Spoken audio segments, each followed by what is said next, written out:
we all want to wake up and feel like what we do matters. If you woke up and you felt every day that you don't matter to somebody else, that the work you do is meaningless, it doesn't matter, that's the path down to anxiety, stress, depression, suicides, where a lot of people wake up and feel like just today's doesn't matter. Nobody cares if I show up or not.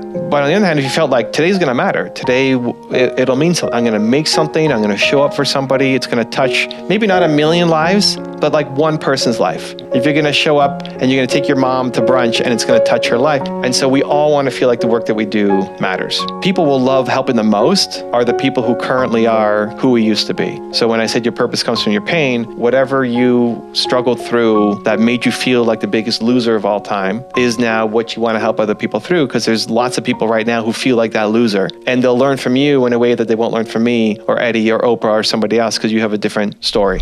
Need motivation? Watch a top 10 with Believe in Asia. Hey, it's Evan Carmichael, and I make these videos because I need them, because I want to wake up every single day and get pushed by somebody who's doing a lot more than me. And in watching their videos, it inspires me to be bolder, to have more courage, and to go chase down the life of my dreams. And I hope it does the same for you. So today, let's learn from me and my team's take on my top 10 rules of success. Enjoy.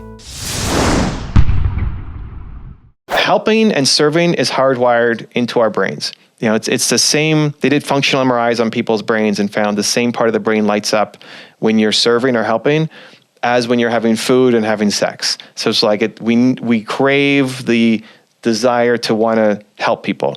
But there's a difference between just helping somebody cross the street or holding the door for somebody or buying the coffee, like these little acts of kindness, versus when you see somebody who's like you and you help them overcome something that then years later, like when Eddie says, 5 years ago, I don't know, when I talked to you, Evan picked up the phone and called me, and how much of a difference it made, right? That's the stuff that makes me feel, I don't remember talking to Eddie. Yeah. I'll show you the email, you'll get a kick out of it. That conversation. I stalked you? Yeah.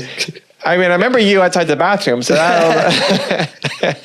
but like that, those are the kind of things that feel really good. It makes me want to keep doing it, right? That Eddie said, hey, you took a chance on me and gave me half an hour of your time or however long we talked when I was just getting started. I mean, I do that for a ton of people who also don't go anywhere, right? So it's not like, it's great to have a success story, but not everybody turns out to be an Eddie as well. But that becomes proof that I should keep doing it. It makes me feel good, right? You stopping me outside the bathroom leading to this, you know, we have a good conversation. It makes me want to say yes to the next guy. If it's a total, you know, like a disaster and the building's locked and his microphone's not set up and it's like, oh, well, maybe I don't say yes to the next guy. I don't know, right? So, but we all want to feel like the work we do matters is important to people. And every time we feel that, it does so much more for our soul than just holding the door for somebody or doing a random act of kindness. Rule number 2 is stop comparing yourself to others. As a creator, we often tend to kind of compare ourselves to others and lose the focus of the people who are already here, who are already following us and enjoying the stuff we have, showing love. And we try to kind of focus on the stuff we don't have. So that one really resonated.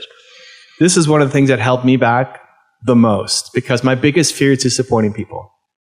My biggest fear is that I'm gonna get on stage or I'm gonna come to an interview and I'm gonna let you down, and I'm not gonna have an answer, and I'm not gonna know what to say, and I don't want to waste your time. I don't want to waste the audience's time, and that used to hold me back a lot from keeping the momentum going. I might start one thing and then like there's an opportunity and then say no or cancel or back out or like hope they would cancel on me because I would be afraid that I would disappoint people. So the thing that always saved me, that I still use today, is focus on who you are serving. You know, like focus on who you are serving instead of who you aren't. We, in the comparison game of starting a YouTube channel or starting an Instagram account or getting on TikTok, it's always easy to look at, well, but look at whoever, you know, look at the number one, look at what Joe Rogan's doing, or look at what Evan Carmichael's doing, or look at what whoever else is doing. And the game of who you're not never ends. There's always somebody who's better than you at something, right? Like the only thing that you're best in the world at is being Timo, right? The only thing I'm best in the world is being Evan Carmichael. And there's always people who are better than me at all these other skill sets that I want to learn and get better at. And that's great, because we never want to stop learning. You never want to have it all figured out. We want to be able to climb forever. But if you're only living in the world of I'm not enough and like who you're comparing yourself to, I think that's what will often lead to burnout. That's what lead to people quitting. That's what lead to people killing their momentum. As opposed to saying, I am helping people, right? Like focus on who you are serving instead of who you're not. So in my first video on YouTube had 3 comments on it in a year. And one was my mom, and one was my sister, and then one was some random guy. You know, it was like, so in a year of my first video going up, when people are like, I didn't get any comment. Man, my first video for a year only had 1 comment by some random guy who I didn't know. And I saw that and like, hey, somebody commented on my video. This is great. And so if you can focus on people, you know, they post something on Instagram and they have 40 views on a video and you say, oh, I'm such a failure. Only 40 people saw this video. Well, imagine if you were going to go speak at a library or a school event or something, like 40 people showed up. Wouldn't you be excited? Wouldn't you be nervous? Wouldn't you be like, oh my God, there's 40 people here? How am I going to see me? But because it's online, we feel like we're just a failure because somebody else posted one and they got 40,000 and you're sitting here with 40. And so I always just focused on who I was serving, those 40 people. Like 40 people watched this video. And maybe for one of those people, that this was a life-changing video. That for one person, the thing that I said was the piece of advice that they needed to move the needle forward in their life. And that always gave me more fulfillment, more happiness, more positivity, knowing that I am helping some people and that I can continue to help more. And when you start doing the work to help and focus on those 40, they take you to the 40,000. Like if you do a great job nurturing your community, then they take you to their friends and their friends and their friends, and that's how you build up and grow. So yeah, I think the comparison game can often hold us back. There's some advanced strategies around that can work, but when you focus on who you are serving instead of who you're not, I think it leads to a lot more happiness, which leads to a lot more momentum as well. Rule number 3 is serve people. Was the purpose to serve was also a kind of like something of serving yourself too? Was that were you attached to that serving? Yeah, I mean, the ultimate form of happiness is serving. Yeah. I know. If you want fulfillment, it doesn't exist I don't think it exists unless you are serving other people. Like I think as humans, we want to wake up and feel like today is going to matter. Mm-hmm. Everybody wants to wake up and feel like today is going to matter and mean something to somebody else. Mm-hmm. And some of us, you know, you and I, we want to impact the world. We want to have a big, you know, ripple effect that our positivity, you know, reaches everybody. Mm-hmm. And other people, you know, my wife, they just want to serve the closest people in our family, you know, like the 25 closest people to us. But in either case, we all want to wake up and feel like today is going to matter and mean something to somebody else. If you woke up every day and felt like it didn't matter, if you woke up today and felt like nobody cares if I show up, I'm not doing anything meaningful, my boss doesn't care about me, like it's just a waste of time. Like that's the path to depression and anxiety and stress and suicide and all, you know, a lot of problems that we have because people don't feel like. Most people wake up and drive to a job that they hate. They don't feel like what they're doing matters. Where on the flip side, if you woke up and felt like today was going to matter and mean something, then you're much more likely to show up with energy and hope and optimism. And so I'm trying to do that for me. Every time I go and help somebody, I feel better. Mm-hmm. Right. So it's like this is part of like we are interconnected as humans where we want to feel like we're going to do something that's going to mean something to somebody else. Rule number 4 is try different things. For people who don't know what their direction is, where they want to go, you said try different things until you find something that works for you. Like, can you elaborate on that? Or yeah, at the beginning, it's a messy process because you grow up in a circle, and it's getting easier with YouTube and internet, etc. But if you grew up, I think of me growing up, who did I know? It's my parents, my family, my school. You're kind of restricted by your environment. Now, at least we have YouTube videos and you can learn whatever you want to learn. Mm-hmm. There's people out there. When you're struggling to figure out what your career should be or what your next move should be, I think you'll have moments in life where you have absolute clarity. You know, like maybe you're in a moment now of absolute clarity. I want to get my podcast actually like kicking ass, right? So that's where like blinders on and go kick ass on your podcast. Right? You don't need more. You don't need to get into NFTs and like some AI and crazy stuff. Like go kick ass on your podcast when you have clarity. And there's other moments in life, and it's not just a like you'll have moments in life where you don't know what to do next. You sell your podcast, it blows up, you sell it, and you're done. It's like, oh, wow, what do I do? And that's where you expand open to say, okay, I need to try a bunch of stuff to see what connects with me. So should everybody be an entrepreneur? No, but should everybody try? Yeah. Because how do you know? You know, should everybody love sushi? No, but should everybody try? Yeah. Because how do you know what your favorite food is if you only eat pizza and hot dogs all day? Also, to make sure you're actually taking action after watching this video, I've designed a special free worksheet just for this video. The worksheet will highlight all of the lessons learned in this video, as well as pull out our 3 favorite learnings and quotes that will inspire you to actually do something. The worksheet will also give you space to write down what your key takeaways are and your specific plan of action to make sure you're getting results. If you want the worksheet designed specifically for this video, absolutely for free, there's a link in the description below. Go click on it and start building the momentum in your life and your business. I'll see you there.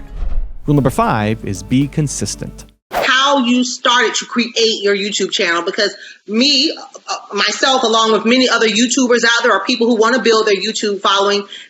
What do we do? How do we start to build and grow our YouTube channel? One is you just start. I think people are in their head too much. I think people, they're trying to be perfect. You're in some big impossible plan up in your head, and then as a result, you don't do anything. So you need to start. You need to use a phone, film. Get your phone out, turn it sideways, and start to film and post your first video. Right. What, Marla? It's going to suck. The first video is going to be terrible.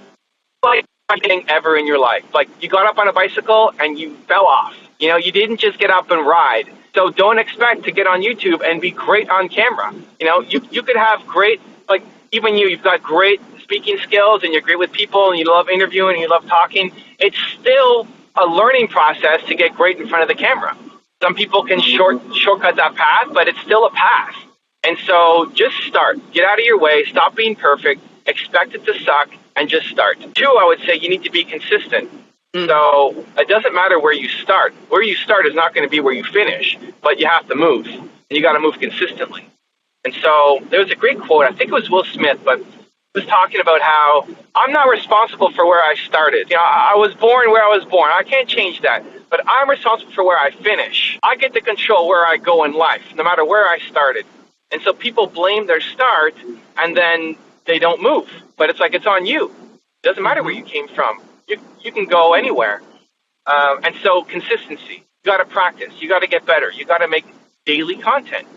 If you want to get good at something, if you want to be Oprah Winfrey level talent at something, you have to do it daily.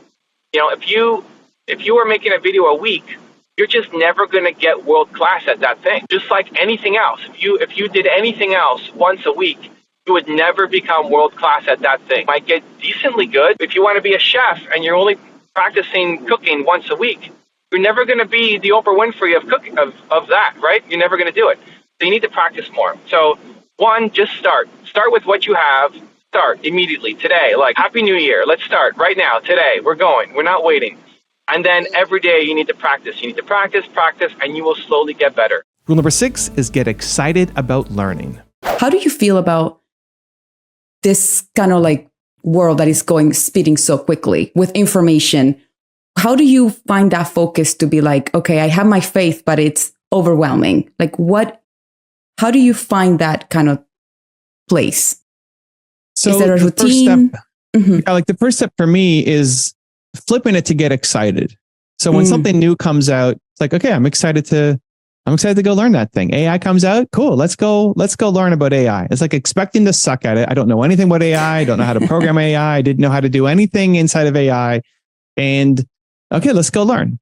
We're filming this video on the day after Instagram or Facebook just launches Threads.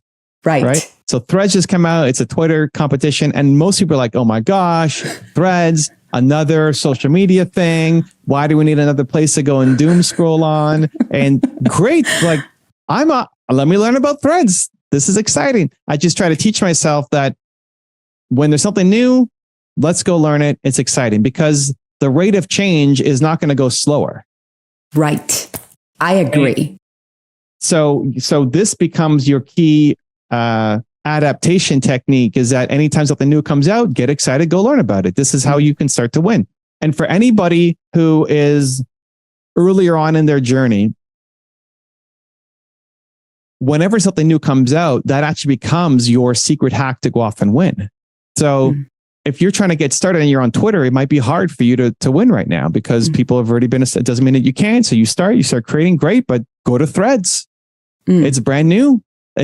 All the people who are on Twitter, like, don't want to go to Threads because they built up their audience. All the people in Hollywood didn't want to go to YouTube. Right? Like, where's Brad Pitt's YouTube channel? He should be crushing right now. Totally. Because he doesn't want to start over, right? This is the problem. Is like, people don't want to start over. And I don't know anything about Brad Pitt. No shade at Brad. But like, some people make the jump. Like Will Smith made the jump and like starts blowing up on YouTube. But a lot of people don't. A lot of people stick to one platform and then they slowly become irrelevant. And so when something new comes up, this is your chance to go off and win. Like, you might not beat Joe Rogan at podcasting, but you can beat him on Threads, or you can get close to him on Threads. And a lot of the people who are winning in that first platform just don't want to go and start over on the second one. And so this is your chance to get ahead. And so whether it's AI, whether it's Threads, whether it's an update to the YouTube algorithm, whether it's whatever the thing is, there's more coming. and there's more coming too.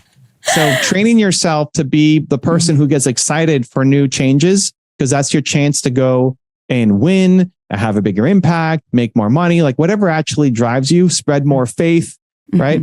Whatever actually is driving you, this is your opportunity to go off and do it. And so for me, that's always been the default, where like, okay, well, I don't know if there's always been a default. I think I've trained myself to get more excited about the new things that are coming up. And I just go in with a student mind, expect to suck. You know, like somebody asked me about Threads today, like, hey, what's your Thread strategy? Like, I don't know. I'm 2 days in. Like, I'm trying to figure it out. I don't even know what this is yet. I'm maybe not the smartest person, but I'm trying to understand it as we go. Or when some new AI tool drops, okay, let's understand what the heck this thing even does and learning how to use it. So, but it's just getting excited about it and putting in a little bit of effort to learn how to do it. Because so many people, they just get stuck on, I don't know how, and it's new and scary, and so I don't do anything, where really you're actually not that far away from making momentum if you just put in a little bit of effort. Rule number 7 is follow the feeling. Are you of the opinion then that if somebody has a job, but they have a feeling that they want to be an entrepreneur, but they're afraid of leaving their job, are you of the opinion that they should take steps towards that? And if you have a feeling for something, try it. And just see, and expect to suck, but at least you tried, and you can see, you know, do you want to go off and do it again? You had a feeling in the coffee shop to come and ask me to connect. If you didn't follow the feeling, that would have been it. Like, I would have my breakfast with Joe, and then ciao and off, right? And I may never see you again. You had the feeling, you followed it, and it may not always be good. Like, maybe I'm an ass. Maybe you're like, dude, get out of my face. You're weird, stalking me out of the bathroom, right? Like, maybe, like, you don't know. Right. You don't know what would happen. But you have a feeling, and you have to follow the feeling, because otherwise you teach yourself that the things that come to you are not great. Because if every time you get an idea and you don't follow through, you're teaching yourself that your ideas suck. Versus, I have an idea, I'm going to give it a shot. That's a great identity to start to build. It doesn't mean go mortgage your home to go start a podcast studio. Right. Like, expect to suck and find the smallest possible thing to just go and get started. So somebody who's working a corporate job that hates their life, okay, you're never going to win doing work that you hate. So longer term, something has to change. It doesn't mean go like take a flamethrower to your boss's office or something now. Like, you need the money, you need cool. Awesome. But longer term, like, we have to make a change somewhere, because you will never be great doing work that you hate. You're never going to make the money. You're never going to be happy if you're doing work you hate every day. So how are you going to get out of that hole that you're in? Is it going to be somebody else telling you what you should do with your life? That's going to be like, you have ideas for it'd be cool if I could do this. Okay, go give it a shot. Try it. See if you liked it. Your first podcast sucked. Cool. And you get better. Like, you're better at 8 episodes in than I was at like 300 episodes in, right? So, but you try. And so I think if you have the feeling, you want to teach yourself that you come up with great ideas and they're worth at least giving a shot to, instead of just saying, there's sushi on the table, I don't like sushi, without even giving a shot. Because it sounds gross. Like if you had to explain what sushi is, raw fish with fish eggs and seaweed with rice and super spicy mustard, that doesn't sound appetizing, right? Like why would anybody eat that? But then you eat it. No, I like sushi, I don't know you guys, but you don't know until you try it. So like you're judging things before you're trying it. And especially when it's yourself, you're judging your ideas before you even try it. You're building the belief that your ideas suck and that you suck, and then you stay stuck. And so I at least encourage myself to try to flip that I have ideas that saying yes to you, okay, let's go. I'm not going to judge it. Let's go do it. Rule number 8 is shift your mindset. What skills does someone need to get into this area of wanting to be an entrepreneur? What does it take? I don't think skills are the problem. I think you can learn anything if you have a commitment and passion to learn. Learn is your one word. I think learn, the desire and willingness to go through crap and learn and get better. You can pick up anything. And I think I'm the testament to that, in that I sucked at the start of my channel. If you go back, it's embarrassing watching my first content. It's really, really bad. But I just kept learning and said, I can get better. I'm going to improve. I'm going to keep working. I'm going to keep getting better. And it worked. And so more than any specific skill, I think it's the mindset. It's the desire to learn and understand that I can do better. If you take that into any field and match it with some self-awareness, I think you're set. Like, there's so many different ways to win as an entrepreneur. There's so many different ways. Yes. You may not win the same way that Gary Vee wins. And so to have the self-awareness to know, hey, I'm Marla. I'm great at talking to people. I'm going to do a talk show. And then you can model success, and you can learn from Oprah, and you can learn from Larry King, and you can learn from all the great talk show hosts and model some of their styles. And every time you do that, you learn a little bit more to be a better Marla and keep growing and keep getting better. Rule number 9 is cut out negativity. What do you think we gravitate towards negativity a lot more when we know it doesn't make us feel good? Because it definitely drains you. It causes an impact. I think it's biological. It's like it's like from the history of us struggling, right? Has to be. I mean, I don't know. I'm not a scientist, and I don't have all the answers there for sure. But like, why do we slow down and look at a car accident? Even if it's on the other side of the road. Totally. You can get hit by looking at somebody else. Like if a fight breaks out on the street, it's like you want to see what happens. Like I don't know where it comes from, but like it definitely is that people would rather consume negative things. Like if my first video was the top 10 rules for Kanye West, and it was positive things you can learn from Kanye. If that was a negative, like top 10 stupidest things Kanye has said, it would do so much better. Because I think if I'm looking at it from the perspective of what I do, is like we would rather see people fail than try to build ourselves up. Right. It's like, oh, look at Danae. She's got her podcast and she's been on movies, and look at her building her life, and she made it out, and now she's in LA and she's such a big deal, and yada, yada, yada. And it's easier for me to try to tear you down and want to see you fail than for me to say, like maybe I can fix my life. Maybe I can go to LA too. Maybe I can start a podcast. Maybe I can, and whatever the things are that, jealousy is really just, inspiration that's been mutated. Oh, wow. If I'm jealous of you, I'm actually inspired by you, but I don't know how to handle it. So I take it negative. Totally. So it's easier for me to tear you down than for me to try to work on myself, because I don't have to do any work that way. Right. It's like, but she like totally sold her soul to go do that. And I'll make up some stuff that like doesn't even make sense, but it allows me to stay where I am. Right. So that's why a lot of even our friends and family will often say not to go do something, because if you go off to LA and you start becoming a movie star and you start meeting people, what does it mean for me? Like you left me behind, and now my life sucks because you're showing what's possible. And I'm living in a fake reality. I don't want to accept that. So it's not possible. You must have had to do something super scammy that is wrong. Yeah, terrible. Yeah, like you killed somebody or whatever, you know. You hide someone in the closet and it's not coming out. So I think that's like doing work on yourself is hard. Very. Learning new skills and making new connections and going to a new country or new city is hard. It's really hard. And we don't want to do hard things, but your great life is on the other side of hard things. And so when we see somebody else who looks like us, comes from similar background, we want to find a reason why that person should not be successful. We'd rather hate on them than be inspired. Not everybody, but a lot of people. Yeah. Because we prefer to stay stuck than to grow. And rule number 10, the last one before some very special bonus clips, is stop planning, start doing. The idea with 2% difference is when we come up with an idea, like I'm going to launch a YouTube channel, I'm going to write my own book, I want to start a Instagram book account, like I want to do whatever. We all have these ideas of what we want to do. The first thing that we typically do is start planning, researching, planning, who's done it before, who can I model and learn from, all these ideas, and we create this giant list of plans. And what we're trying to do is plan to the 100%, which is like, that's what our final destination is going to look like. How do I plan to get my goal? And then we end up waking up the next day and you look at your plan, you're like, I can't do that. I thought, what? I'm not going to do that. There's no way I can do that. It's not even like us telling our friends or our spouses, or it's us telling ourselves that we can't do this.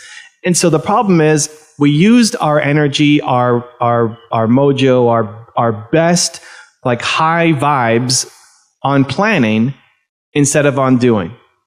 Where again, the biggest thing people are missing is just momentum. Planning doesn't really count as momentum. You have to go and do something. And so instead of worrying about planning to get to 100% of our goal completed, the 2% difference is just start with the first 2%. What's the first 2%? And we don't care about getting to the end goal. We just care about getting started. So that was me in writing the book. Okay, well, I'm going to write the book after this Instagram Live. I'm going to start right now. It's easy for all the thoughts to start to overwhelm yourself. And I did. Like, I don't have time for this.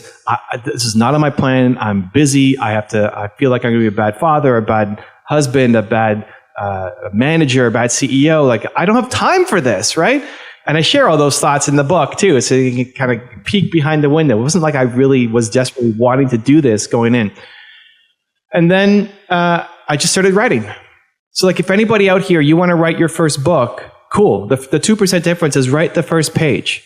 And it's okay if it sucks. If you want to start a YouTube channel, the 2% difference is record your first video and it's going to suck. Awesome, cool. But more important than planning how to make a book or planning how to record a YouTube video is to just start doing the thing and you build momentum. If you want to start building a healthy habit, you want to start working out, right? This is where we often get overwhelmed. Like, I want to work out.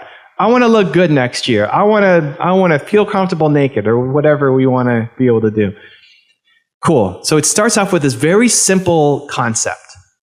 But then the doing becomes really complicated, because as you start to plan and research a health journey, right? It's like, oh, well, do I do weights? Do I do cardio? How much of each? Do I do classes? Do I hire a coach? How much am I supposed to weigh? Am I going to hurt myself? Am I going to injure my back trying to do this thing? Maybe I should go do soccer or pick up a sport or pick up basketball, or, but do I need a partner to run with? Like, can I overtrain? And how about nutrition? Like, do I need to drink? Am I drinking too much water? Not enough water? Do I need to go carnivore or vegan? And all of a sudden it's like, this is what happens. We get so overwhelmed with all the potential options, which then leads us to try to plan some more. But then you can't understand all of the various options. And then we end up getting, this is great. I'm not doing it. I'm out. I'm done. And then you stop before you even started, right? And so the key is 2% difference.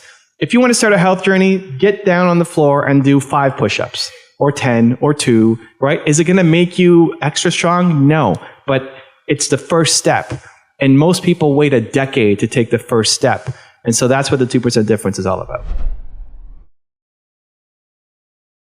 Do you have any tips for creators that are starting out on the platform and are looking to build their audience organically? Oh yeah, no, I'm answering the question. Okay. The thing is, you need to open your heart to people. So I asked you a heart question, and you shut it down and moved back to head. Diverted, yeah. Right? because you said I want to document my self-love journey. That's why I'm doing my house and my workout. You said I want to document my self-love journey. So then I asked you, well, where do you struggle with self-love?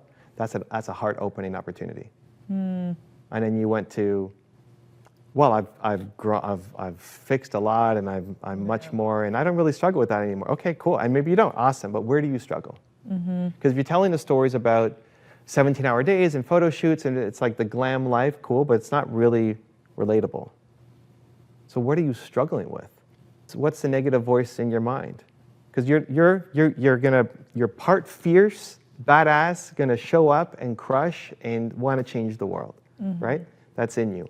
And then you're also insecure and self-doubt and like, is this even worth it? And when is it gonna happen for me? And like all of those emotions too, and all of us are. Yeah. But that's the heart stuff, that if you can figure out how to dive into that stuff on a video, people will then start to love you and feel connected to you. And you're still badass, fierce, chasing down your goals. So showing all. If you're writing songs with your head and not your heart, it's not going to win. Yeah. If you go into the studio thinking, okay, what is a hit song going to be? And let me just copy whoever, and this is the track, versus, no, I have something to say. This is what's on my heart. Like, those will be the better songs. Vulnerability, yeah.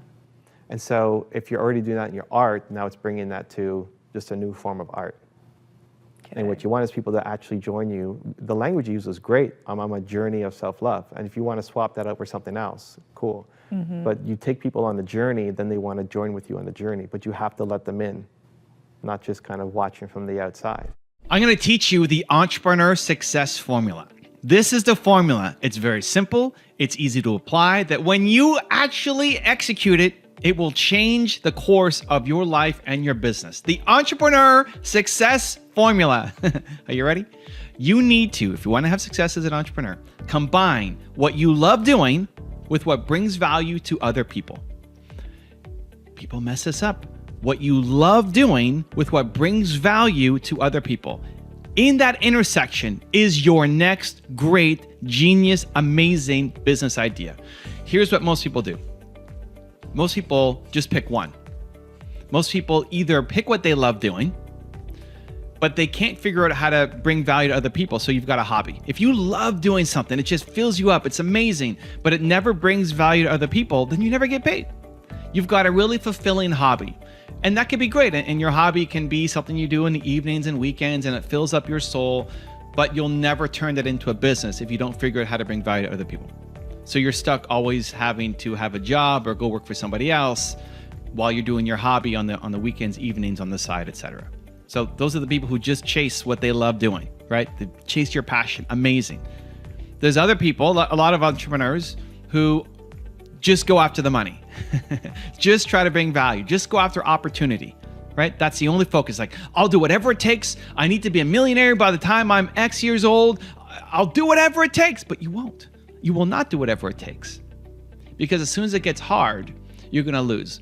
And the problem is you're going up against people who love it. Pick whatever industry. You open up a magazine or website. It shows you the hottest businesses for next year. These are the industries that will take off, and you have to get into it.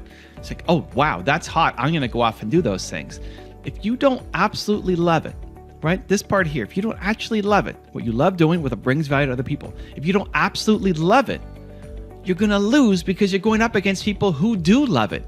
If it's just a strategy for you, but for other people, they love it, you're going to lose every time. You're going to lose every time.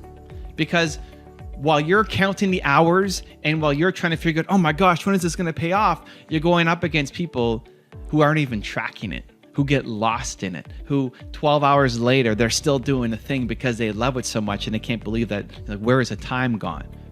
So it has to be in that combination. So many entrepreneurs start a business because they think they're going to make a lot of money, and they end up going broke.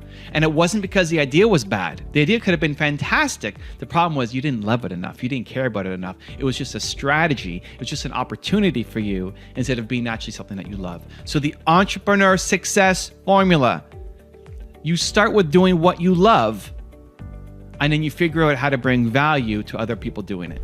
People don't know what balance is for them.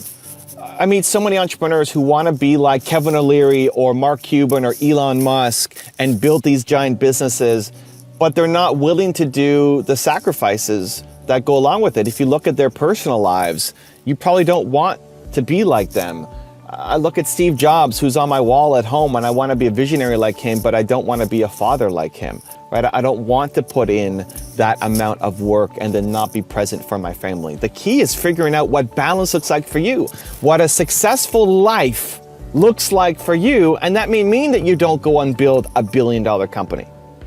What does life look like for you? We're constantly judging ourselves based off of other people's schedules, based off of other people's results, and saying, I can't do everything. I want to be like this and like that and like this and like that and like this and like that, and having no clear picture for what a complete picture looks like for you. That's a problem.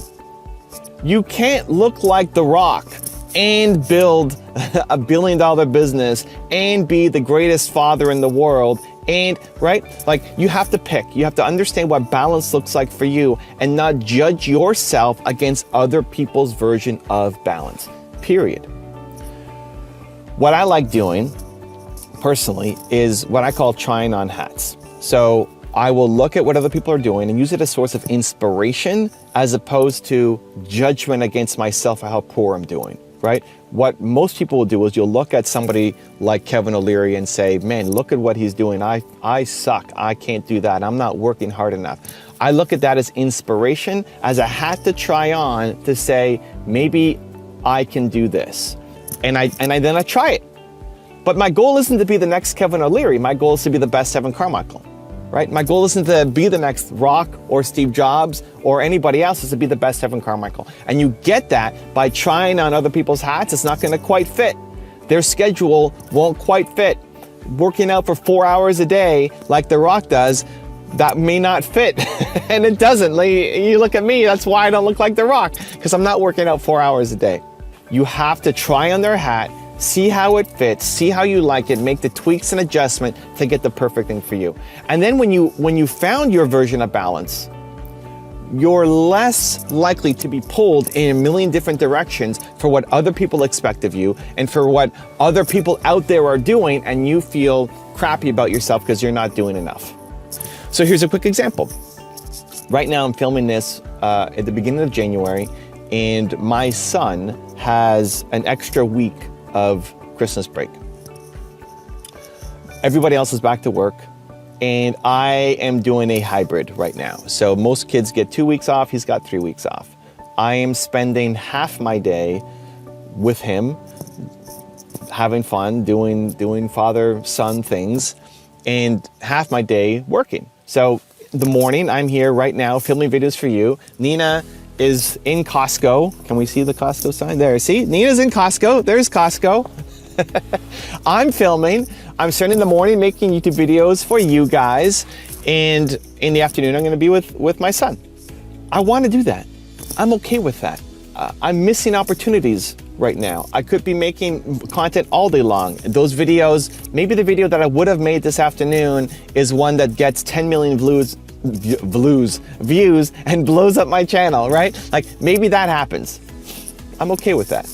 I'm okay with spending time with my son.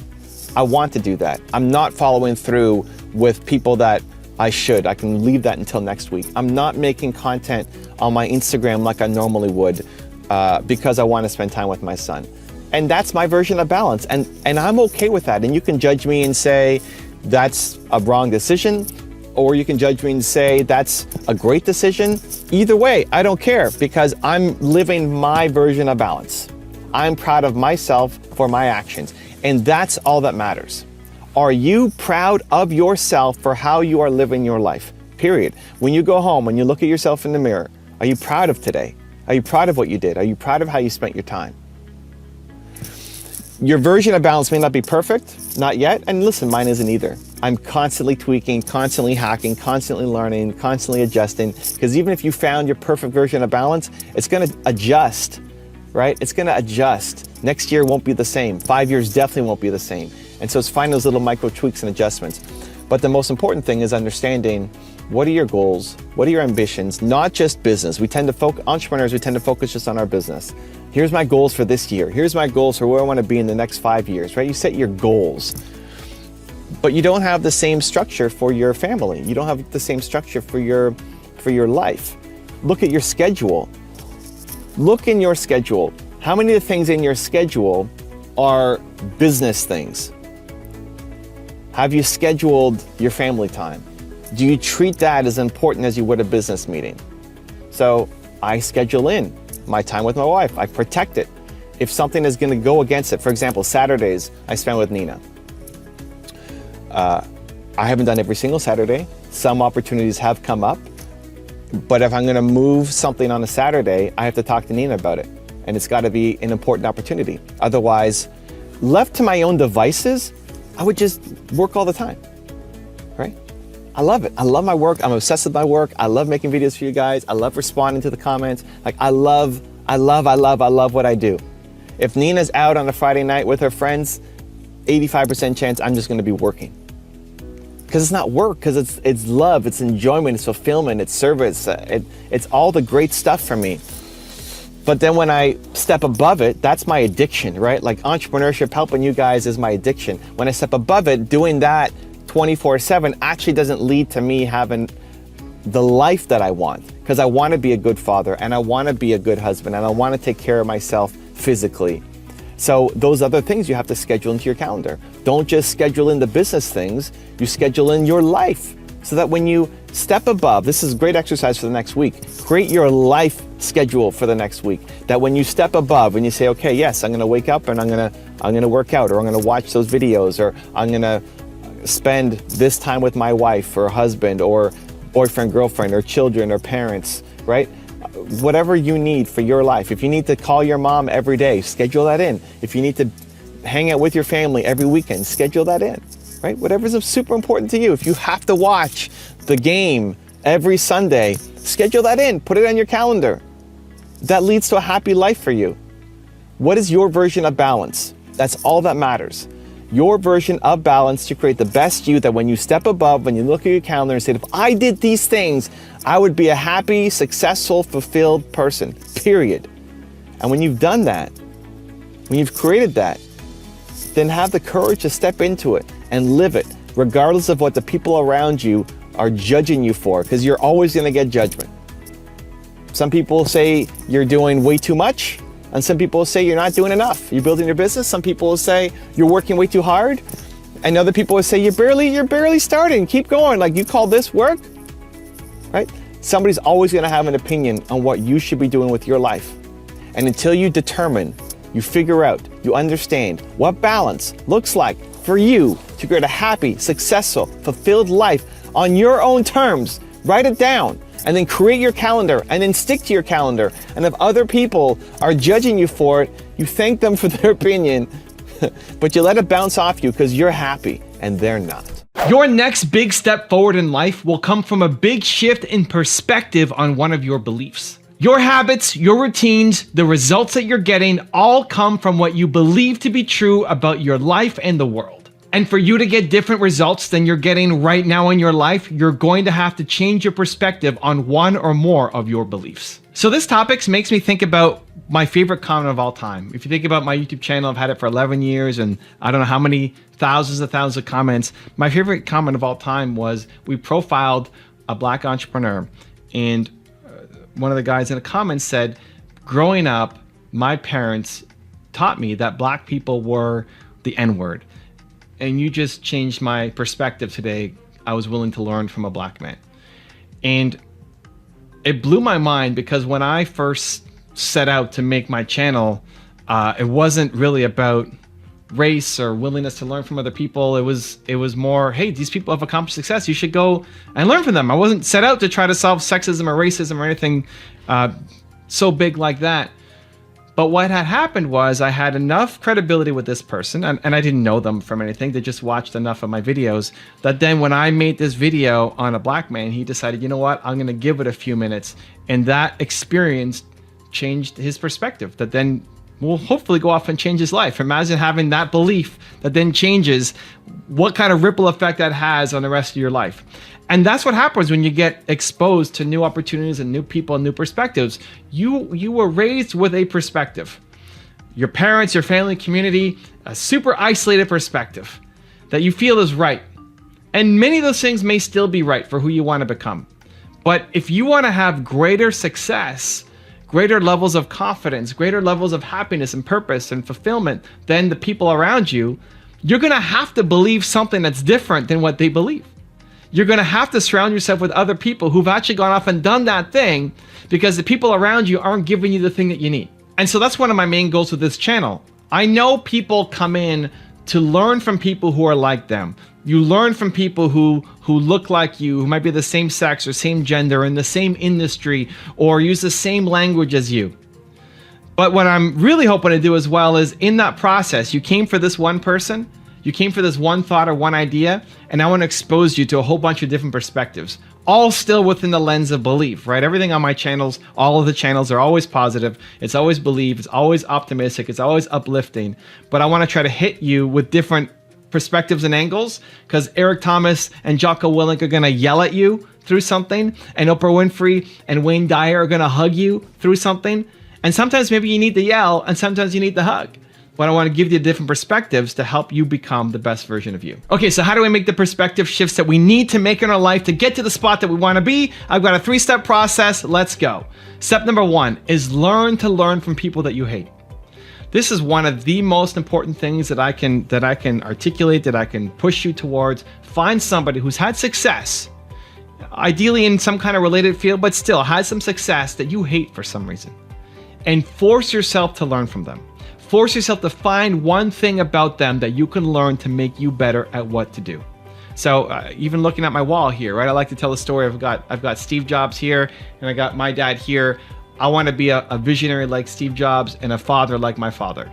I don't want to be a father like Steve Jobs and a visionary like my dad, right? The whole point of this is for you to be the best you. And for that to happen, you pull different things from different people. You may hate everything about Steve Jobs or everything about Kanye West at the back wall there, but there's one thing that you can learn from that person to help you be better.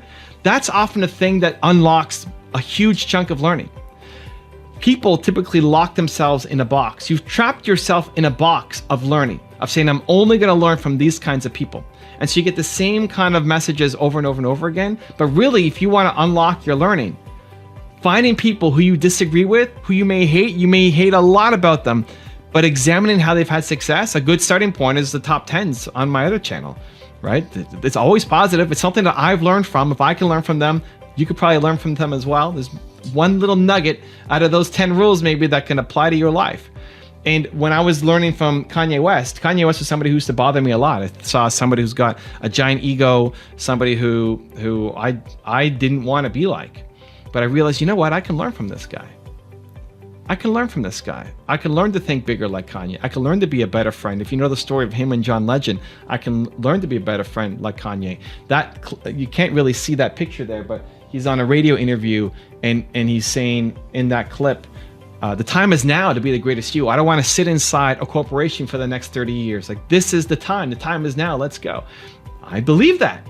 I need to remember that even more. Like, the time is now. Not tomorrow, not in 3 years, not next month. Like, it's right now. The time is now for you. You can learn that from Kanye right now, even if you hate him.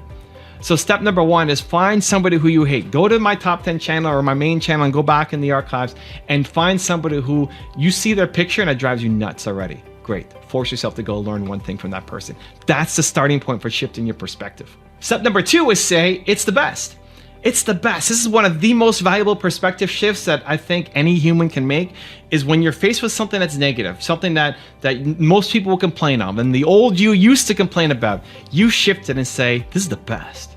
This is the best. This thing that's happening to me right now, this is the best. This coronavirus is happening right now, for me, it's the best. Shift your perspective to say this is the best, because what it does is it moves you from a place of being complaining and upset and angry and unproductive into a place of possibility, of resourcefulness, of you now showing to yourself and to the world what you're capable of. And so when I broke my neck, when there's a fire alarm going off, when we have coronavirus, this is how I stay productive. This is how I stay focused. This is how I stay pushing forward when most people are complaining and negative, is I tell myself, this is the best. This is my chance. This is an opportunity. And I think this is one of the biggest things that entrepreneurs who've had the biggest success crush at. So many entrepreneurs have built their businesses, the ones that you look up to and respect and admire and want to be like, they built their businesses in the toughest times. They built their businesses in recessions and depressions. Why? Because they said it's the best. So whatever that thing is that feels overwhelming, all encompassing, negative in your life, stop complaining about it and say, this is the best. I'm growing. I'm getting stronger through this adversity. I'm going to make something amazing as a result of it. And step number 3 is the first time yes rule. The first time yes rule is the first time you get invited to something or an idea comes to your head, say yes. Most people are in the no business. Most people are looking at all the reasons why it's not going to work and you can't do this and you have no skills or abilities or time or resources. You're always finding no's. We're in the no business of why we can't do stuff. We've told ourselves we can't do these things. Just say yes the first time. This is one of the things I love most about my wife, Nina, is I'll come up with all sorts of crazy ideas. And the first time she'll say yes. We'll see, right? You want to drive to Boston with 2 videographers in the back and film the, yes, perfect. You want to go to Sadhguru in Philadelphia and spend 2 days meditate? Yes, perfect. Even though you hate the cold, you want to sit in an ice bath with Wim Hof when he comes to Toronto and film behind? Yes, perfect. Doesn't mean she's going to do it again. She hasn't sat in an ice bath since, but it's the first time yes. The first time yes rule is one of the biggest mentality shifts that if you can make, you'll open yourself up to so many more opportunities. I look at dancing, for example, Toronto Dance Salsa, right? Another business that I run and operate. The number of people who come in and are scared and super nervous and it's their first time dancing ever as an adult. And then you see the shift that they make in the identity of like, I just did that. I danced. I never thought I could dance. And here I got a few basic steps of a move. And if they keep coming back, they'll keep getting better. A lot of times you're not making the perspective shift that you need because you're not trying enough new stuff because you're in the no business. First time yes rule. You get an idea, somebody asks you for something, somebody wants to try something with you. Yes. First time yes. Doesn't mean you keep doing it. And as long as it doesn't go against your ethics or your values, don't go rob a bank because they said first time yes. Okay, we're not talking about that kind of stuff. But when you feel a little bit outside your comfort zone, it's like, I'm not the kind of person who does that. First time yes rule. Just see. You might surprise yourself. Where are you stuck right now? Is it your business? Is it your relationships? Is it your career? Where is it? Your mindset, your health habits? Like, where do you feel is the number one place that you're stuck right now in your life? Where are you stuck? Get really clear on that because having that honest conversation with yourself really matters. That's how you can start to make the change. And the point of this is not to say that you suck and look at the disaster you made for yourself and I can't believe you're not doing better. This is not a negative self-talk exercise. This is we're going to have an honest evaluation of where we are right now. This is you sitting down with you. You can look in the mirror, you can journal, you can go for a walk, whatever you need to do to have that conversation with yourself. But figure out what is the number one area that you feel stuck right now that you don't want to be stuck in anymore. That if you're still stuck in the same spot that you are in right now, 1 year from today, you're going to be upset. You're going to be upset that you missed an opportunity, that you've wasted another year of your life. So where is that number one area that you feel stuck right now? Get some clarity on it. Maybe it comes right away. Maybe you got to digest it, but get some clarity on that because that's the starting point to making some changes. Your story is your competitive advantage. Why you do what you do, where you came from, your history, all of the baggage, the imperfections, the vulnerability, all of that, your story is the thing that's going to help you win as an entrepreneur. This is one of the biggest misconceptions and one of the hardest things for us to do as entrepreneurs, to put ourselves out there and share the story.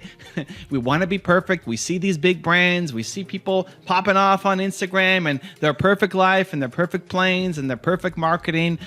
And we feel not good enough and we feel like we have to be like them, but people can smell through it. Think about it. You're going up against some big company, right? Whatever industry you're in, there's some big players. More established than you, bigger budgets than you, deeper pockets than you. They've been there forever. They've got the brand name, the history, the reputation. People know who they are, and you're going up against them. Why would somebody buy from you instead of them? Because of your story. Because you're going to make me feel special. Because in you, I see myself. I see somebody who cares. I see somebody who's going to go off and make a difference where I have no connection to big company, to big corporation. But what most entrepreneurs do is they try to look the part of being the big corporate. They have a really formal website. They have a really formal photography. They have a really formal bio. At best, you're going to be a junior version of that big company. I need to know why you do what you do. This is how you win. Your heart is your competitive advantage. Why do you care so much? And if you believe, like I believe, that your purpose comes from your pain, that whatever you're doing right now, your deep purpose is to help other people who currently are who you used to be, then I need to know what pain you've come through. Because you might have the answers, you might have the solution. Your product, your service, your coaching, your content, whatever, could actually be the solution. But until I know that you've come through the thing that I'm struggling with, I'm not going to listen to you, because I'm going to think, yeah, right, this person doesn't get it. This person doesn't understand me. This person doesn't care. Meanwhile, you do care. Meanwhile, it's the most important thing. Meanwhile, you care way more than anybody else cares. But until you actually share your story, nobody's going to listen.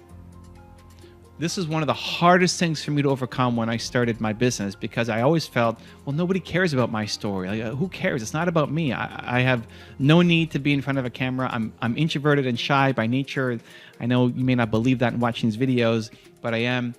And I remember fighting with my agent, Steve, many times.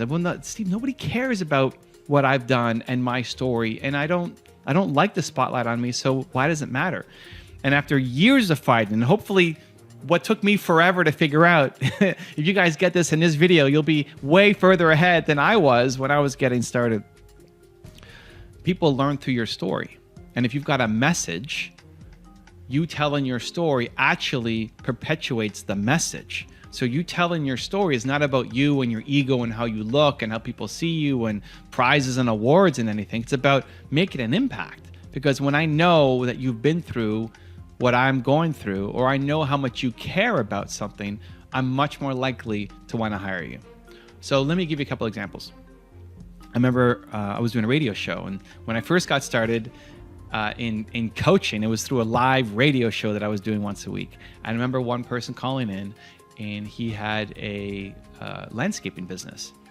And I asked, okay, well, what's so different about your landscaping company? Because he was frustrated that all of these teenagers and high school kids were eating up his business, where he say, hey, we'll landscape your yard and we'll do it for minimum wage. And here he is trying to make more than minimum wage. And he's worried that he has to compete on price and he can't do it against these teenagers. And so I said, well, why do you care so much about landscaping, man? Like, why did you pick this business? And I hope for all of you, please, that you have a story, right? If you're picking a business just to make money, you've lost already. You've lost. The entrepreneur success formula is you got to combine what you love doing with what brings value to other people. You have to love it. You have to have a story. If there's no story, you've lost. Go pick something else that you actually can't connect to. But I asked him, why did you start this business? What does it mean to you? And he said, my mom was my hero. And when I was young, she always took me out to the yard and we did landscaping together. And it's always a connection to her. And then there was a line that he said that really caught me, where he said, every lawn that I go to, every customer's lawn that I go help, I treat it like it's my mom's lawn. And right there is like, oh my gosh, this guy cares so much. Like, do you think the average high school, after school, summer job, do you think they care as much about your yard as this guy does, right? If he's treating it like it's his mom's garden. And by sharing that story now, you'd be willing to pay more. I'd be willing to pay him way more than a high school kid, because I think that he's going to give a way better service, provide way more value, because I understand the story. You can choose at any moment positivity. You can choose at any moment gratitude. You can choose at any moment service. You can choose to change your mindset in an instant if you wanted to. The challenge is we're so living in our subconscious mode that we don't catch it soon enough. We don't take the action that we're proud of, and then we regret it. We regret it later on. This morning, I woke up really early. I'm very tired. I woke up at 3:45 a.m. for some reason, don't know why. Look at my watch, like 3:45 a.m. What? Oh man. Okay. Whew. Try to go back to sleep, toss turn for about an hour, and then I got up. I was like, okay, it's 4:45. It's almost 5. you know, let's get up. And I got to work and started doing things. And then the crash hit me. The crash hit me, just not enough sleep. And everything inside me wanted to shut down. You know, I wanted to just take a complete break, not do my walk in the morning, not take the dogs out. Well, the dogs have to go out, but not do my routine, not do any of my usual stuff, not record videos. Today's a Tuesday when I record, it's video recording day. And it's in these moments, those trying times, that you have to decide who you want to be. You have to decide if you want to choose to be positive, choose to live in gratitude, choose to live in productivity, choose to live in service, or not. What would the future you think of your actions right now? And I think 95% of the time, the answer is to push a little harder. Move the brake line forward, right? Where you would normally take a break, move that forward just a little bit. Move the brake line forward a touch. And 5% of the time, you have to be more gentle on yourself. When my family dog passed away, when I broke my neck, when, you know, all sorts of things have happened to me, just like they've happened to you. Sometimes the answer is to give yourself a little more grace, to recognize how far you've come, everything that you've done with the limited amount of resources and time that you have. But I think if we default to that, then we default to staying stuck and staying small, because life is going to throw so many different challenges at you. So I think 95% of the time, that's the 5%, right? 5% of the time you give yourself more grace, you let yourself off the hook, you take the day off, you do whatever you need, especially if you're struggling with grief. If you're struggling with grief, I think you just have to work your way through it. You have to give yourself a lot of grace and a lot of time, and it will get better. And just please don't go through it alone.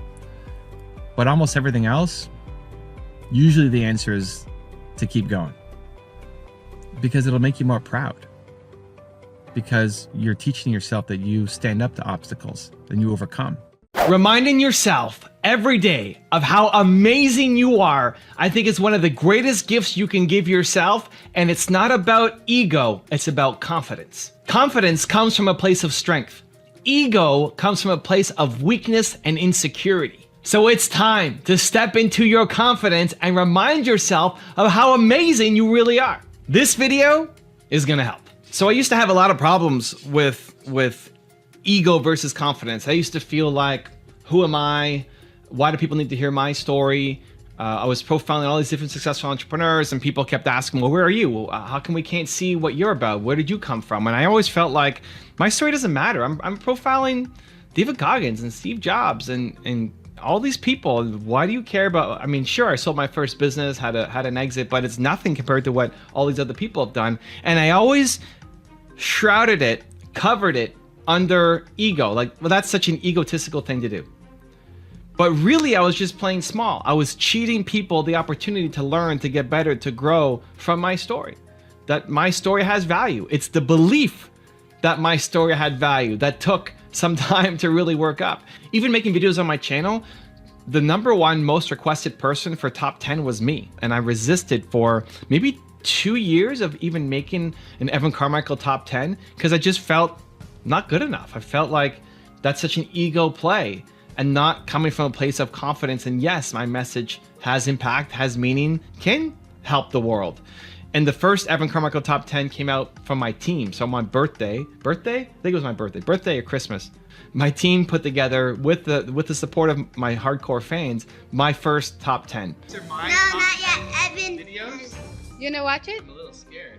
And that's the one that went live on the channel. And ever since then, we've done a regular series of me being on the channel. But it's been a real progress for me. It's been a real evolution. It's taken me a long time, and hopefully you can get there faster. This has been almost 20 years of me sharing ideas and content and slowly stepping into the light and slowly building more confidence and more belief. And I hope that with the content I'm making and the experiences I'm sharing, you can get there a lot faster. Now I've got a 3-step process that I've gone through that can shortcut that path to confidence for you. Okay, so my 3-step process, how do you go from worrying about being seen as too egotistical to actually having real, genuine confidence? Here we go. Step #1 is play bigger triggers. Play bigger triggers are things that you create in your environment that remind you of who you want to be, of the best version of you.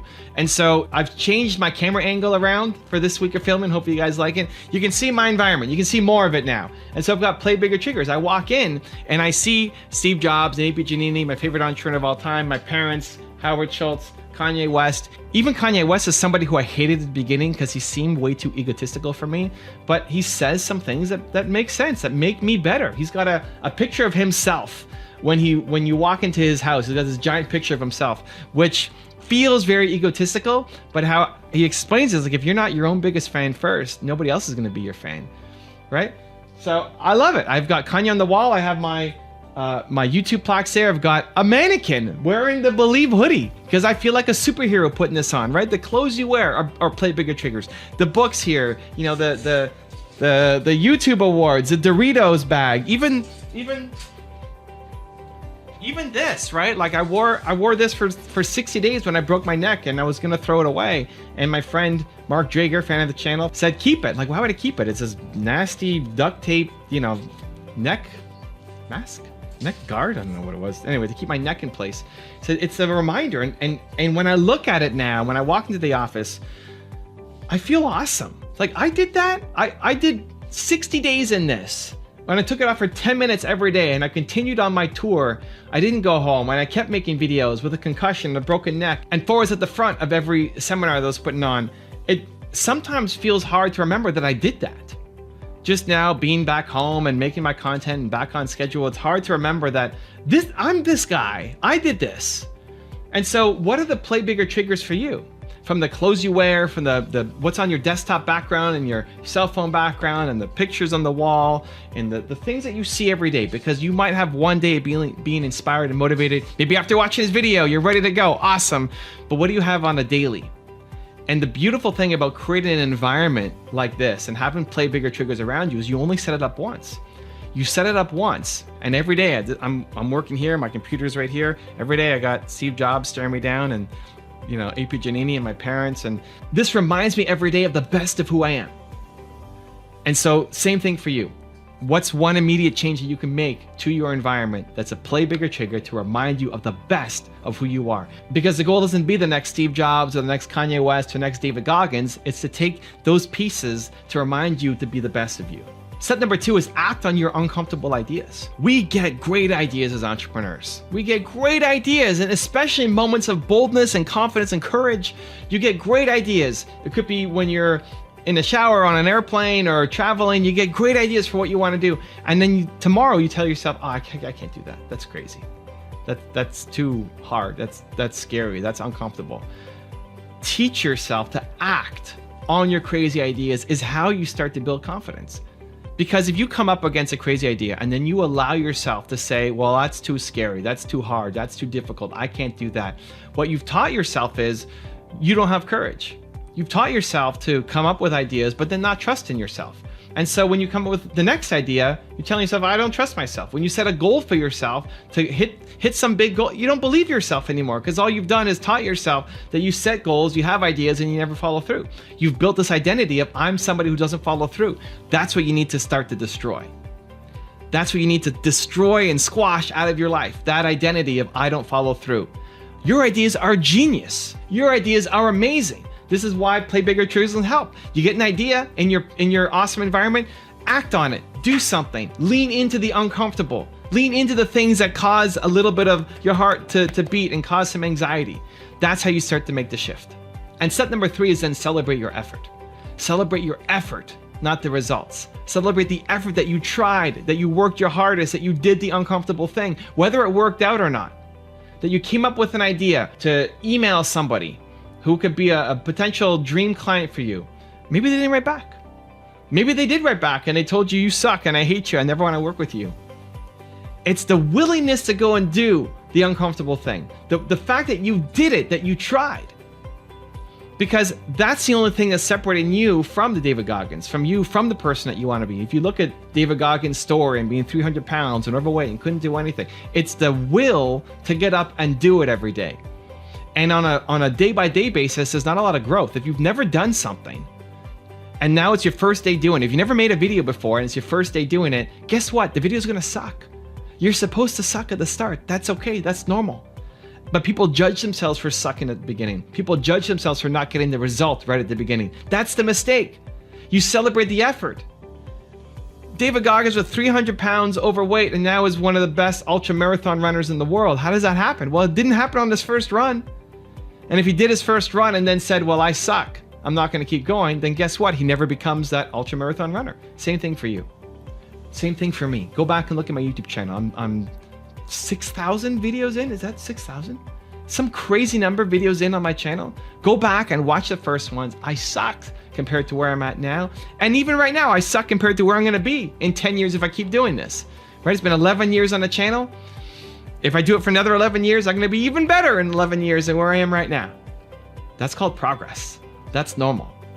And so tying your self-esteem, your self-worth, your self-confidence to the willingness to go off and do it, whether you get the result or not, because if every day you get up and you start working that hard and you're insanely proud of your effort, you are going to get the results. Whoever is more confident wins. When you're hanging around somebody, whoever has more confidence is going to be the person who influences and persuades the other person. And this is for all areas of your life. If you're hanging around people who are confident that you will not be successful, and you're lacking confidence in your success, guess what?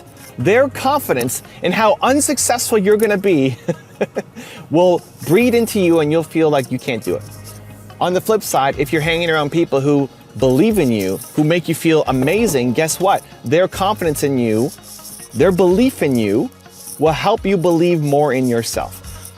This applies to health and fitness. If you're hanging around people who are always working out, who are eating healthy, who are taking care of their body, they're more confident in their health than you are in your lack of health, and you're gonna become healthier. You're gonna start to eat better, you're gonna start to work out more, just by osmosis, just by you being around them, just through proximity. That's it, period. You will become that. You will become like the people who you spend the most time with. So when Ed Milet invited me to his home, he's got a beautiful home just outside of San Diego, and he invited me over. I spent the evening there, and if I spent more one-on-one time with Ed, I left that night feeling amazing, bold, confident, ready to take on my big goals, the big dreams. Like, let's go. He's got a beautiful environment. He's got a beautiful family, beautiful house, just motivating as ever. And that evening I spent with him made me feel like I could do anything. If I spent more time with Ed, then I'm sure I would be even more successful. I'd have a bigger impact. I'd be reaching more people. I'd be making more money. I'd be way more successful than I am already right now if I spent more time with Ed. We talked a lot about Ed's YouTube, and I'm sure if Ed spent more time with me, his YouTube channel would be blowing up even more than it already is. Because I'm more confident in YouTube than he is, and he's more confident in the things that he's great at than I am. And so by us spending more time together, we will both get better at the things that we're less confident in. When I went to an event in just outside of Los Angeles, I met Charlie, who runs Cruising on Command, another awesome YouTube channel. If you haven't seen it, go check it out. And Charlie was working out every day, going for runs every day. Whenever we met and had dinner, he was always eating super clean, always eating fish and salad with no dressing, like really looking after himself. And for me, at that time, anytime that I traveled, I kind of used that as my out, as my excuse to say, okay, it doesn't matter if I'm as healthy as I am when I get back. I'll have these 4 days away and then I'll be fine when I come back. So I'd be eating junk and pizza and burgers and everything else. If I spent more time with Charlie, I would be healthier. And in that micro window that we had, him just eating salmon and going for runs every day made me want to be healthier. And if we had more proximity, I'd be even healthier than I am right now, because he's more confident in his health and routines than I am. And so this is really important, because a lot of this is happening in the background. You're not even noticing it. You're not even paying attention to it. If you are around successful people, you would by default become more successful. If you're around healthier people, you'll by default become healthier. It just will happen without you even thinking about it. You'll be pulled there automatically because they're more confident in that area of their life than you are. The problem is Most of us have people in our lives who are not happy, not successful, not fulfilled, not purpose-driven, not healthy. They have the potential, they're good people, they're just not living the life that they want to live. They don't have a high degree of confidence that a life is possible. They actually have a high degree of confidence that things are not possible. And so if you are the most ambitious person in your circle that you're around, that's a problem, because you're the one giving hope, giving belief, giving confidence to other people, but who's doing it for you? And it's probably not the people currently in your life, or maybe you have a few special people and that you've got those people, hold on to them real tight because you really, really, really need to have that. And so knowing that that's what happens, right? Knowing that this is the way that your life is shaped, now how can we do it with more intention? So 2 ideas that I've got for you. And if you do this, if you actually apply this to your life, things will start to change dramatically for the better for you, for the money you make, for the impact that you have, for the service that you can create, for your health, for your happiness, all of it. Step number 1 is start to really look at the people in your life. The people who you spend the most time with, the closest proximity. How much are they sucking your energy or giving you energy? How much are they inspiring you? How confident are they in your success? And trying to spend as much time as possible with the people who are giving you energy. We don't have that many people who give us energy. You probably don't have that many people that after you spend time with them, you're feeling more pumped up, more bold, more confident, more courageous, more willing to go off and seize the day, right? When you leave them, when you finish that coffee with them or get off the phone call or Zoom call with them, you leave them. Are you ready to seize the day? Or do you feel tired, worn out, burnt out, stressed out because you took on all of their problems and you gave them a great gift and you're trying to encourage, motivate, inspire them, but you don't feel better? You might feel better because you served, which is great, but you don't feel more energetic to go off and seize the day on a big scale.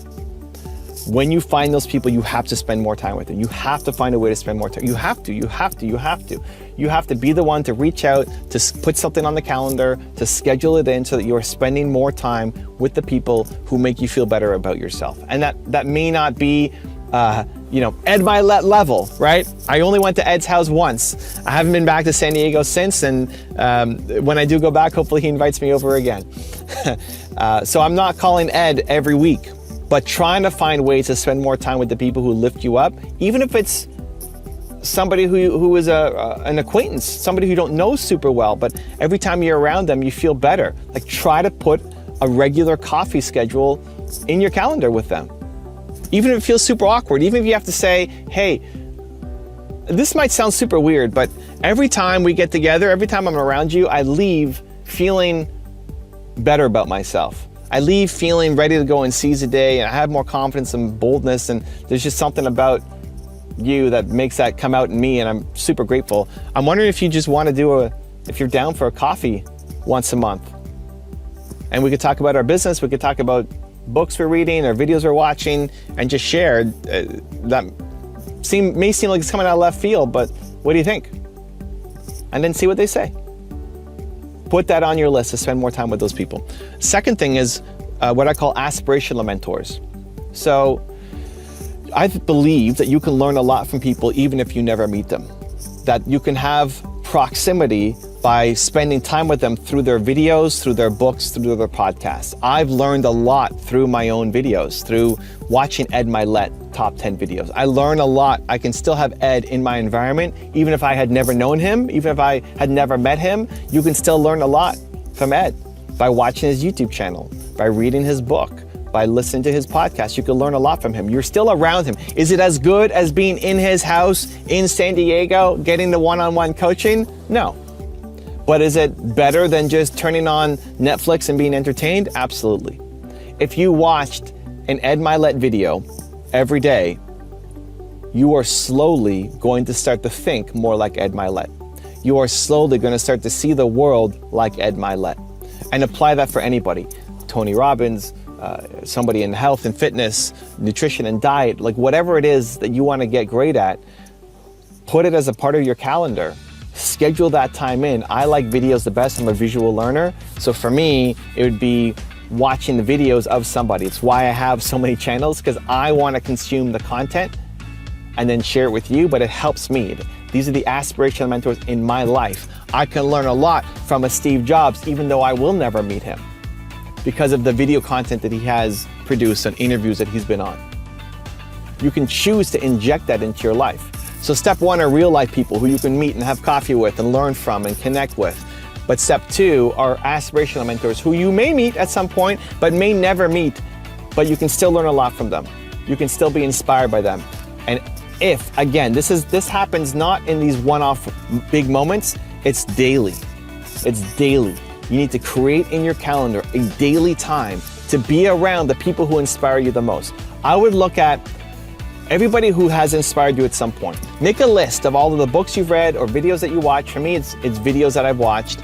Make a list of them, of the people, and then put that into your daily calendar. Create a schedule of 30 videos for the next 30 days that you're gonna watch in your morning routine with intention, not while you're vacuuming. Because people don't vacuum as bad, that's a weird thing. You vacuum as part of your morning routine? Not while you're brushing your teeth or making your bed or doing something else, but with intention. You're gonna sit down and have your coffee or have your breakfast and watch the video with intention to learn from this person. Because you want to start to think, to act, to adopt the mindset of the Ed Milet's, of the Oprah Winfrey's, of the Elon Musk or Steve Jobs or whoever it is, again, that inspires you to be the best you. Think about the people who gave you the most energy and then be around them, even if it's just virtually through video every single day. Those two things. It'll dramatically shift your life forward. If you stay with the people who are in your life right now, you will stay where you are right now. If you shift it to start cutting out or limiting access to the people who make you feel worse about yourself and injecting more people who make you feel better about yourself, and then supplementing that with the aspirational mentors of the people who lift you to a higher stratosphere every single day, 1 year from today, your life will be dramatically different, but only if you do it on an every single day basis. Make it happen. I'm excited to see you change. Staying consistent on your morning routine is the difference between you having a good life and a great life. The life that you're living right now, which is good. Listen, you have a good life right now. If you're watching this, you have internet, you have food, you have a place to sleep tonight. You have a pretty good life. You have a pretty good life, but it's not a great life.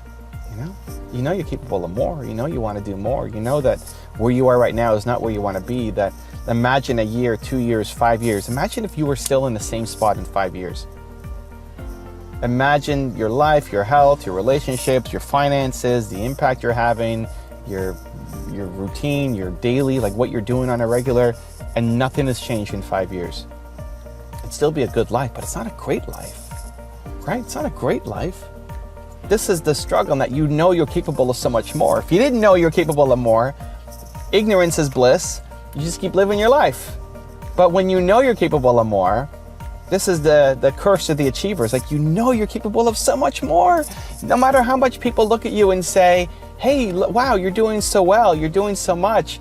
That's why you're watching these videos. You are the most ambitious person that you know. People look to you for guidance and wisdom, advice and support and encouragement and hope and inspiration. Like, you're the one filling other people up. You're the one inspiring other people to do better, to be more, to go after their dreams. That's you, but who's doing that for you? You know you're capable of so much more. And so how do you get it? How do you do the work? Well, it's a daily thing. This is part of the challenge. It's a daily thing. It gets boring. It gets boring to do the exact same thing every day, to stay consistent on what you said you were going to do. And we start to doubt ourselves. You have days where you're motivated, inspired, ready to take on the world, feeling amazing, and other days where you don't feel so good, and you wake up feeling like, who am I? I can't do this. What I said I was going to do that. You look at your goals like, I'm going to do that. There's no way I'm going to do that. Me? I'm going to stay in bed. It's the thing achievers don't talk about, is there's a lot of days when you just don't feel like you're worthy of it. You don't believe in yourself. You don't think that you can do it. And it's just that consistency that prevents you from doing the thing.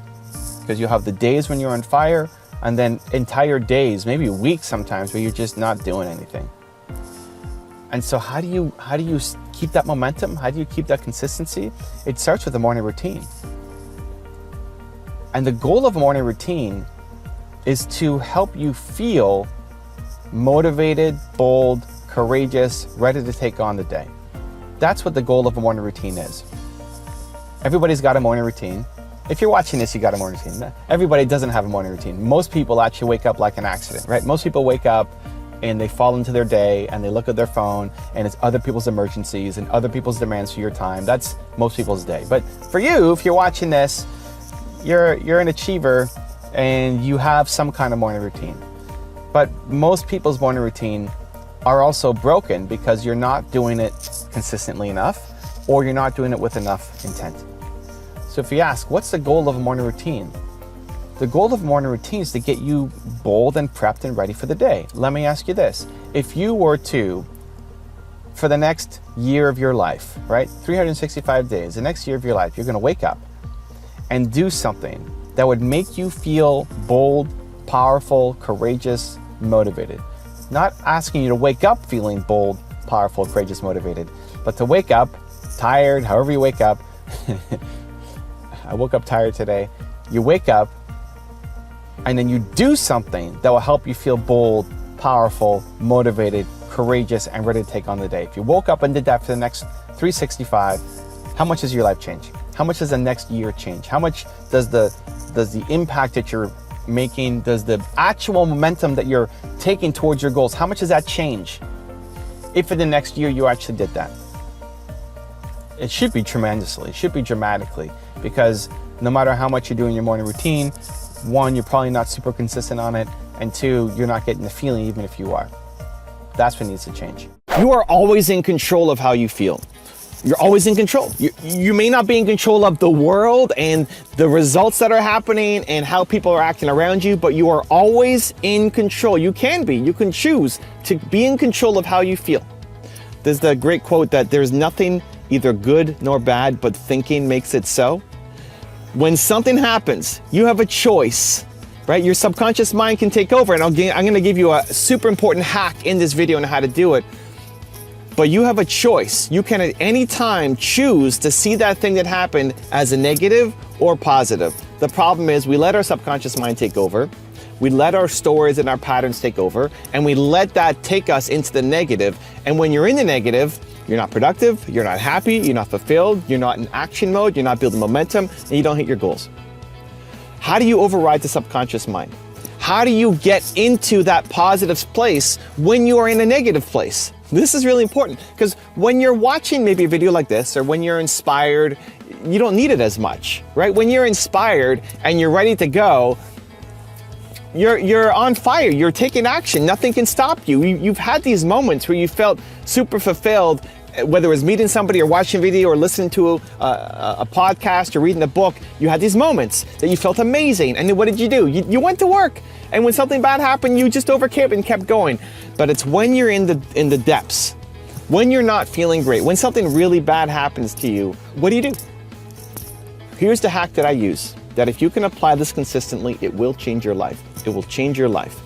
It's catching those down moments and saying 3 words. 3 simple words. It's the best. It's the best. Anytime you find yourself complaining, it's the best.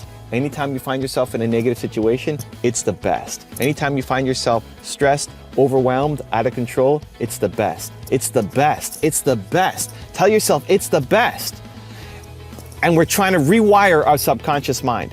And you won't catch it all the time, and don't judge yourself for catching it all the time. But if you can catch it once, and you can catch it again the next day, and you can catch it 3 times the next day, you're gonna start to train yourself. You're gonna start to catch it more often.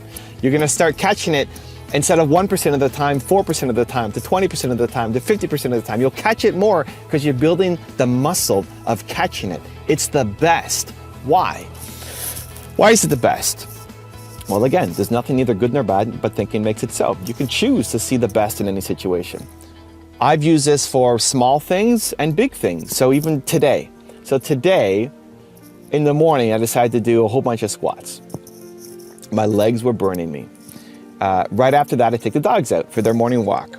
And what I've been doing in the morning is, after I take the dogs for a walk, I climb up 13 flights of stairs, holding both my dogs. I got these two little dogs. They're maybe 12 pounds each. And I hold one under each arm, and I walk up the stairs. My legs were jello at the start. And I remember getting to the 6th floor. And like, oh my gosh, I don't know if I can do this. My legs are jello. These dogs are heavy. These feel like 1,000 pounds. I just want to quit. I just want to get on the elevator and go all the way up to the 13th floor. The voice in my head tells me, well, but I already did all the squats. We find our way out, right? We give ourselves logical reasons, logical outs from situations. I did all these squats, so that kind of counts, right? I mean, I don't normally do squats in the morning. I did them here. That should count as half the climb of stairs, right? Like, no. This is the practice. This is the best. This right now is the best. This is my chance to show myself what I'm made of. That those extra 7 flights of stairs do not own me. And even if I'm walking at half pace, I'm gonna get to the 13th floor. This is the debate inside my own head as I'm climbing the stairs. And this seems trivial, right? This is not a big deal. This is one-off. What happens doesn't really matter. But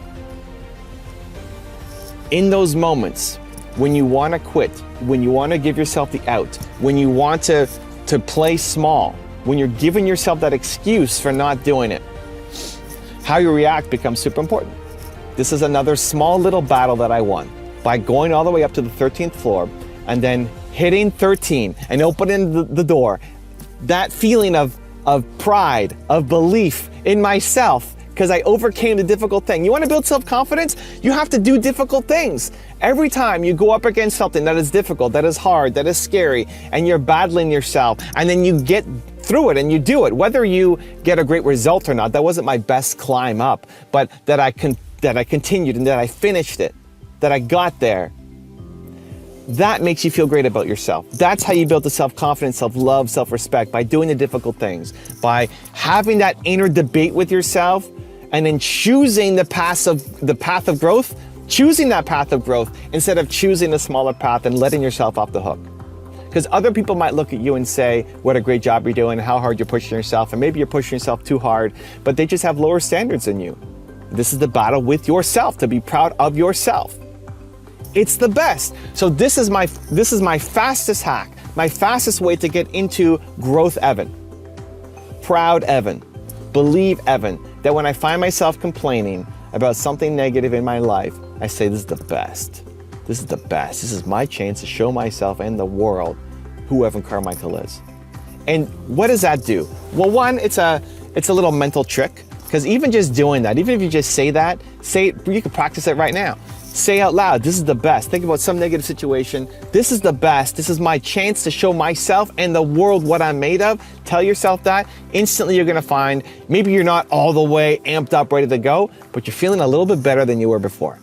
And all you need is that little tiny bit of inspiration to force you into action mode. The point of saying it's the best isn't just some motivational pump up, it's to get you the courage to then take the action and do the thing. Because all you need are those few seconds of courage to take the action to then make yourself proud. The goal of it's the best is to get you into action mode.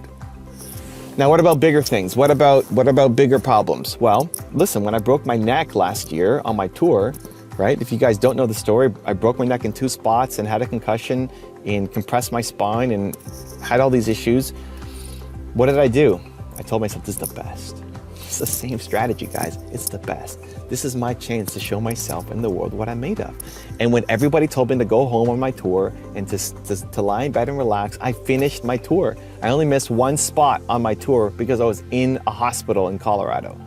Every other stop we hit, and I sat at the front with ice packs for 4 hours answering questions and doing my event. Was it the best event? No. Was I on top of my game as much as before? No. But I finished it, and it was an inspiration to a lot of the people who came out too. They say, I'm complaining about the guy who cut me off in traffic on the way here, and you're sitting here with a broken neck at the front doing the workshop. Like, yep, right? Let's go. It's the best. And ultimately, if you step above it, if you believe like I believe that your purpose comes from your pain, whatever happened to you, that deepest, darkest moment in your life that you never want to experience again, that you never want to go back to again, that pain, that's your purpose. Helping other people never experience that pain. Helping other people go through that pain and feel like they're not alone like you were alone. That's your calling, that's your purpose for the rest of your life. That will fill you up for the rest of your life. For me, helping entrepreneurs not struggle as much as I struggled at the beginning will fill me up forever, forever. Your purpose comes from your pain. And so the greatest pain of all time that you ever went through is the best. It's the best. You could choose to be overwhelmed by it. That pain that happened to you will define you one way or the other. Either you continue to live in that pain or try to forget that pain and never live a fulfilled life, or you choose to serve and you choose to help and you choose to understand that there are millions of people right now who are struggling with that same thing and they're suffering alone and they could use your help. It's the best. So whether it's getting cut off in traffic, whether it's breaking your neck on a tour, whether it's some crazy thing that happened to you when you were younger, some painful moment, it's the best. It's the best. And you try to catch it and use that as your 3 seconds of courage to then take the action that would make you proud. Because if you did that consistently, you start to catch it more often. You start to take those complaining moments that you have, even if it's just complaining inside your head. Maybe you're not complaining out loud, but you're complaining inside your head. You're about to give yourself a break. You're about to tell yourself to go easy and have an excuse for not doing something. And then you wake up tomorrow and you're not proud of yourself anymore. Try to catch it today, tomorrow, this week. Catch it just once, catch it. And say, no, not this time. This is the best. This is my chance to show myself in the world what I am made of. Good luck. The fact that you look at your calendar today, tomorrow, next week, and nothing excites you, okay, great. What can you shift? And it may require a wholesale change. It may require you doing some drastic thing, but more likely, you could probably just do one small shift. Like just start building momentum. Just start doing one little thing every day to start to train yourself, to start to just push the ball a little bit forward. Because often we think we have to make some giant change, and the only answer is to move to Mexico. And then it never happens, because to move to Mexico takes you however many months and budget and all this stuff. You get stuck in planning mode instead of doing. What's a small step? What's a small tweak that you can make to today's calendar to inject more energy into it? What's something that you're going to love doing that will give you more energy, that then now you have energy for other things as well, right? Some kind of immediate momentum.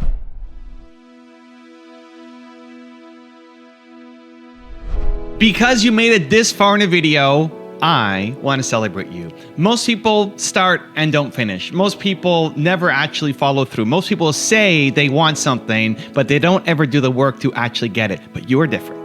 You are special. Believe Nation, you made it here all the way to the end, and I love you. So as a special celebration, if you put a hashtag believe down in the comments below on this video, I will showcase you and celebrate you somewhere on the screen in a future video, because you are awesome. For 10 more amazing rules from Tom Bilyeu, check the video right there next to me. I think you'll love it. Continue to believe, and I'll see you there. 1, reframe your thinking around AI. Do not see it as the enemy. See it as a tool. You're not going to be replaced by AI, at least not yet. You're going to be replaced by a human using AI.